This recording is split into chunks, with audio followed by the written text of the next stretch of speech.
كنت دايماً بحب أكون النور اللي ينور أي قعدة.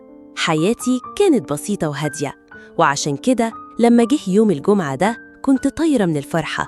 يوم لمتنا العائلية في النادي، كنت لابسة بنطلون جينز جديد كنت بحبه قوي، وحاسة إني شيك ومبسوطة بيه. كان يوم جميل، أو على الأقل كنت فاكراه كده. قبل ما نمشي كنت معدية من قدام أوضة فيها ابن خالي ومرات خالي التاني. أول ما ابن خالي خرج دخلت لمرات خالي، رديت عليها السلام بابتسامة زي عادتي وبقول لها: إيه الشياكة والحلاوة دي؟ عمالة تحلوي اليومين دول.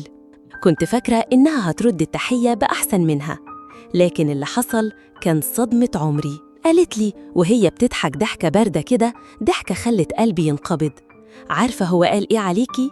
قلت باستغراب: إيه؟ قالت لي: بيقول إيه ده؟ هي رجليها فيها تقوس. كلمة واحدة نزلت عليا زي الصاعقة. تقوس؟ كلمة عمري ما فكرت فيها ولا حسيت إنها بتخصني.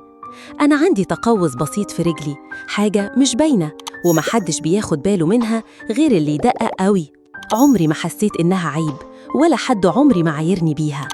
بس هي قالتها كده بضحك كأنها بتقول نكتة، والضحكة دي كانت كفيلة إنها تحطم كل الثقة اللي كنت بنيتها في نفسي. لسه الصدمة ما خلصتش، اللي قالته بعد كده كان أصعب بكتير. إيه اللي ممكن يكون أكبر من كده؟ شوفوا الجزء التاني عشان تعرفوا.